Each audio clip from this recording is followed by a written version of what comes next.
নমস্কার সবাইকে। সবার পছন্দের ধারাবাহিক অনুরাগের ছোঁয়ার আজকের পর্বের রিভিউ নিয়ে বাংলা সিরিয়াল সমাচার তোমাদের সামনে চলে এসেছে। আজকের পর্বের রিভিউতে দেখতে পাচ্ছি শুরুতেই দেখা যাচ্ছে দীপা তার শ্বশুরমশাইয়ের বলা কথাগুলোই ভেবে যাচ্ছে। এছাড়াও ওখানে কাকিয়া বা যারা যেভাবে অপমান করলে সেই অপমানটাই ভেবে যাচ্ছে দীপা। রূপা দেখতে পাচ্ছে যে তার মা ওই বাড়িতে যাওয়ার পর থেকে আপসেট হয়ে আছে। এরপরে কৃষ্ণ দাঁড়িয়ে আছে চুপচাপ। কৃষ্ণ দীপার অবস্থা দেখে রূপাকে বলছে, আমি এখন আসছি, আমি পরে মায়ের সাথে কথা বলে নেব। রূপা বলছে, যেও না, দেখতেই তো পাচ্ছ মার অবস্থা, আমি একা কিভাবে সামলাবো। তখন দীপা রূপার বরকে বলছে, মানে কৃষ্ণকে, যে সরি, আমার জন্য তোমরা হয়তো একটু এম্বারেসড হয়ে গেছো। তখন কৃষ্ণ বলছে, না না মা, একদম ঠিক আছে। রূপা বলছে, মা তুমি এত চিন্তা করছো কেন, আমি তো ওষুধ পাল্টে এসেছি। তখন বলছে, না ওইটুকুতে হবে না, আমাদের আরও অনেক বড় পদক্ষেপ নিতে হবে। সোনা খুব অদ্ভুত কথা বলছে, রুডি নাকি ওকে বিরক্ত করছে, রুডির আত্মা নাকি ওর কাছে বারবার আসছে, কিন্তু এটা কি করে সম্ভব। কৃষ্ণ বলছে, হয়তো রুডির কথা বারবার ভাবছে তাই হ্যালুসিনেট করছে। বলে, না, মনে মনে বলছে এর পিছনে নিশ্চয়ই কুন্তলার হাত আছে, কিন্তু কিভাবে, আমাকে এটা জানতেই হবে। এদিকে সূর্যের কাকিয়াকে কাঁদতে দেখে সোনা বলছে, ওই মহিলার কোনোদিন ভালো হবে না, ওই মহিলা আজকে যেটা করেছে একদম ঠিক করেনি। দেখা যাচ্ছে সোনার ব্রেন সবাই বাস করছে। কুন্তলা আর উর্মি সেখানে উপস্থিত আছে কাকিয়ার ঘরে। কুন্তলা বলছে, তোমার মা তো তোমার জীবনটা শেষ করার জন্য উঠে পড়ে লেগেছে, তুমি তো কিছুই করতে পারছো না। সত্যিই তো, তোমার মা তো ভালোই আছে। উর্মি বলছে, হ্যাঁ দিদি তো ভালোই আছে, তার জীবনে নতুন মানুষ এসেছে, শুধু তোমার জীবনটা এলোমেলো হয়ে যাচ্ছে। কাকিয়া বলছে, ছোট থেকে তো তোকে আমিই মানুষ করেছি, বল, তোর মা তো করেনি, তোর মা তো তোকে দেখেনি, কিন্তু কতগুলো কথা শুনিয়ে আজকে চলে গেল। এত কিছুর পরে আমাকে এত কথা শুনতে হবে, আর পারছি না। উর্মি মানে হাউমাউ করে কাঁদছে সূর্যের কাকিয়া। দেখা যাচ্ছে কাকিয়া বলছে সে চলে যাবে এখান থেকে। সোনা বলছে, তুমি কোথাও যাবে না, আমি যাব মায়ের কাছে, গিয়ে আমি মাকে বলে আসবো যাতে এরকম আর কখনো না করে। তখন কুন্তলা আটকাচ্ছে, না তুমি কোথাও যাবে না। উর্মিও বলছে, তুই কোথাও যাবি না। তাও সোনা কারোর কথা না শুনে চলে যায়। উর্মি বলছে, কুন্তলাকে এবার কি হবে। কুন্তলা বলছে, এবার একজন মানুষই আটকাবে। তখন কৃষ্ণকে অন্যরকম গলা করে দেখা যাচ্ছে ফোন করছে কুন্তলা। এদিকে দীপা তার ঘরে বসে আছে। সোনা পৌঁছে গেছে দীপার কাছে। দীপা সোনাকে দেখে অবাক। দীপা তো তার মেয়েকে দেখে খুশি হয়, জড়িয়ে ধরে। সোনা আবার তার মাকে ধাক্কা দেয়, বলছে যে খবরদার, তোমাকে আমি একটা ব্যাপারে সাবধান করতে এসেছি, তুমি ওই ব্যাপারে একদম যাবে না। ছোট থেকে তো আমাকে দেখোনি, শুধু রূপা রূপা রূপা করে গেছো। বলে, ব্যাস চুপ কর, অনেক হয়েছে। দীপা বলছে, তোরা দুই বোন আমার যমজ সন্তান, কিন্তু তুই বাড়ি পেয়েছিস, রূপা পাইনি। সেদিন বন্যার সময় তুই তোর বাবাকে আটকে দিয়েছিলিস বলেই রূপা ভেসে গেছিল। কোথায় কোথায় না মেয়েটা মানুষ হয়েছে, তুই আমাকে ভুল বুঝে দূরে ঠেলে দিয়েছিলি, আমাকে কাছে আসতে দিসনি। কতদিন পর তোর সাথে আমার মুম্বাইয়ে দেখা হলো। তুই বারবার আমাদেরকে শুধু ভুলই বুঝে গেছিস, আর সবকিছু এলোমেলো করে দিয়েছিস, আর সবাইকে তুই দোষারোপ করেছিস, নিজের দোষটা তুই কখনো দেখিসনি, শুধু অন্যকে দোষ দিয়ে গিয়েছিস।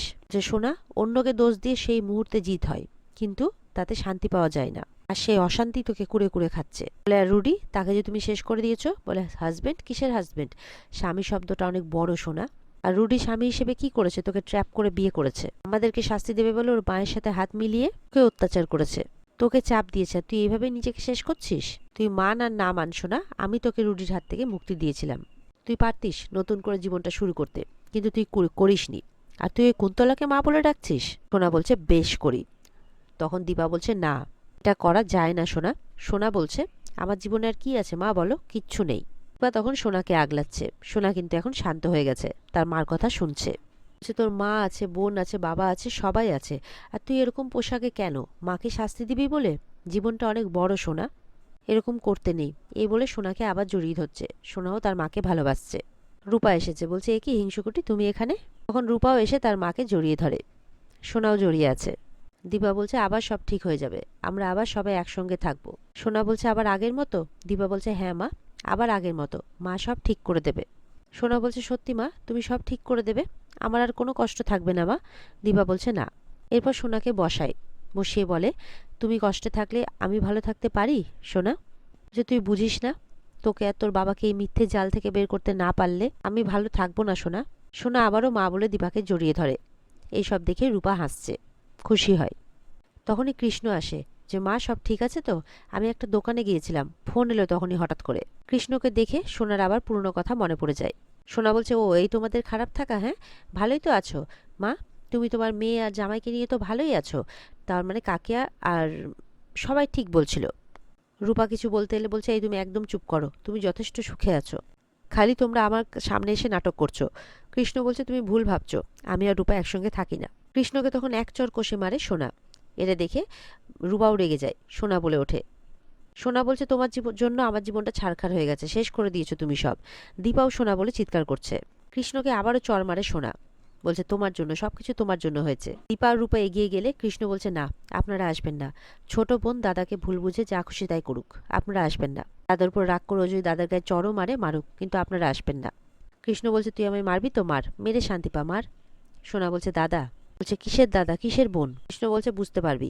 সোনা বলছে, শোনো, তুমি আমাকে একদম তুই তুকারি করবে না। কৃষ্ণ বলছে, অবুঝ বোনকে আর কি বলবো বল, এখানে কেউ শান্তিতে নেই, কেউ সুখে নেই, আমিও না। সোনা বলছে, আমি আর কারোর মুখ দেখতে চাই না। বলছে, কারোর মুখ দেখতে চাই না, সবাই তোমরা নিজের আসল মুখ লুকিয়ে মুখোশ পরে আছো। বলছে, আমার কাউকে চাই না, কাউকে না, এই বলে দৌড়ে চলে যায়। রূপা আটকেতে গেলে দীপা বারণ করে। দীপা বলছে, আমাদের যাওয়াটা ঠিক হবে না, ও অবুঝ, এতে হিতের বিপরীত হতে পারে। রূপার খারাপ লাগে কৃষ্ণের জন্য। এদিকে দেখা যাচ্ছে সূর্য ঘরের মধ্যে রেডি হয়ে গেছে, বেশ সিরিয়াস দেখাচ্ছে সূর্যকে। উর্মি এসছে, বলছে, দাদাই অনেকক্ষণ হয়ে গেছে, আপনার ওষুধটা খাওয়া হয়নি, নিন তো তাড়াতাড়ি ওষুধটা খেয়ে নিন। বলে, 1 মিনিট, কিসের ওষুধ এটা?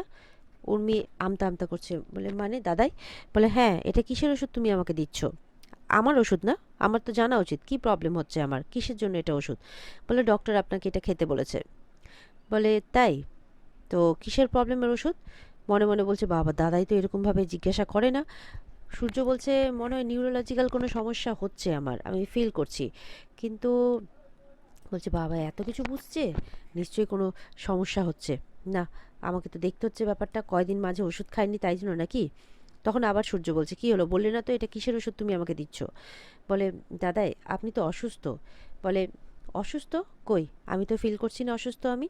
বলে, না দাদাই আপনি তো বারবার করে ভুলে যান। বলে, ভুলে যাই আমি? আর শোনো, এই ওষুধটা তোমার কাছে থাকে কেন? এটা তো আমার ওষুধ, তো আমার ঘরে থাকবে। বলে, দাদা আপনি তো ভুলে যান মাঝে মধ্যে, আর আমি তো আপনাকে ওষুধটা খাওয়াই, তাই আমিই দিচ্ছি। বলে, না, এই ঘরে রেখে যাও ওষুধটাকে। এই বলে ওষুধটা খাইয়ে দেয়, সূর্য খেয়ে নেয়, কিন্তু ওষুধটা আবার রেখে যায়। সূর্য কিন্তু তখনও ভেবে যাচ্ছে, ব্যাপারটা কি হচ্ছে আমার সাথে। আর এদিকে উর্মি ভাবছে, দাদাকে এতটা সিরিয়াস দেখাচ্ছে কেন ওষুধ খাওয়ার পরেও, তাহলে কি ওষুধ কাজ করছে না? গিয়ে কথা বলছে কুন্তলার সাথে। কুন্তলা বলছে, না, আমার ওষুধে কোনো ভুল হতে পারে না, আমি অত কাছাকাছি করি না, ভুল হলে তোমার দিক থেকে হয়েছে। বলে, না না, আমার দিক থেকে কোনো ভুল হয়নি। কুন্তলা বলছে, কিছু একটা গন্ডগোল হয়েছে। আচ্ছা, রূপা এসেছিল বাড়িতে? বলে, ওর কথা আর বলবেন না, মায়ের মতনই হয়েছে, এখন নাকি যখন তখন বাড়িতে আসবে। কুন্তলা বলছে, তার মানে ওই গন্ডগোল করেছে। দীপার কথাই রূপা ওষুধটা পাল্টে দিয়েছে। কুন্তলা বলছে, তোমার আরো অ্যালার্ট থাকাটা উচিত ছিল, আরো সাবধানে থাকতে হতো তোমায়। উর্মি বলছে, সব ব্যাপার তো আমার হাতে থাকছে না। কুন্তলা বলছে, সবকিছু হাতের বাইরে চলে যাবে তাহলে কি ভালো হবে? তখন উর্মি বলছে, তাহলে এখন কি হবে? কুন্তলা বলছে, এখন এমন একটা ওষুধ খাওয়াতে হবে যাতে কথা বলার ক্ষমতাটাই নষ্ট হয়ে যায়। উর্মি নিজের কেবিনে ঢুকতে যাচ্ছে, তখন দেখছে ঢুকতে পারছে না, কেবিন লকড। তখন ওখানকার লোককে ডাকে, কি ব্যাপার, আমার কেবিন লক কেন? বলছে, আপনারা আজকের পর থেকে আর এই কেবিনে বসতে পারবেন না। বলে, তাই? কে অর্ডার দিয়েছে? তখন দীপা আসে, বলছে, আমি। দীপা বলছে, আমি এই কোম্পানিতে প্রেজেন্টলি 80% শেয়ার হোল্ডার, তাই আমি ঠিক করেছি আজ থেকে এই অফিসে তোদের বসা চলবে না। এরপরে উর্মি কিছু বলতে গেলে দীপা বলছে, বেশি কথা বলতে গেলে এখন শুধু অফিস থেকে বের করছি, এরপরে বাড়ি থেকেও বের করব। জেলের একটা ছোট্ট সেলের ব্যবস্থা করে দেবো, যেখানে আলো বাতাসই ঢোকে না। উর্মি আর কুন্তলা চুপচাপ সেখান থেকে চলে যায়। সিঁড়ির পাশে একটা বেঞ্চ লাগিয়ে দেওয়া হয়েছে। রূপা আর কৃষ্ণ বলছে, এই যে এখানে বসবেন আপনারা। উর্মি বলছে, এখানে এখানে কি করে বসবো? কৃষ্ণ বলছে, কেন, যেভাবে সবাই বসে। বলছে, ওই ছোট্ট চেয়ারটায় বসতে অসুবিধে হলে আপনি বরঞ্চ মাটিতে বসে পড়বেন, কেমন? কুন্তলাকে বলছে। কুন্তলা বলছে, বেশি বাড়াবাড়ি হয়ে যাচ্ছে কিন্তু কৃষ্ণ। কৃষ্ণ বলছে, এতটুকু তো করতেই হবে, তাই না স্টেপ মম?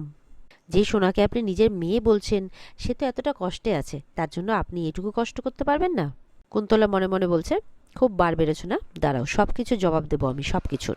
উর্মি বলছে, ইয়ার্কি হচ্ছে এখানে? দীপা বলছে, কোনো ইয়ার্কি হচ্ছে না মিসেস উর্বি সেনগুপ্ত, পুরো ব্যাপারটাই আমি খুব সিরিয়াস নিয়েছি, বাড়াবাড়ি করলে এইটুকুও জুটবে না। দীপার মধ্যে একদম তার শাশুড়ি মা মানে লাবণ্য সেনগুপ্তের ছায়া দেখতে পাচ্ছে উর্মি।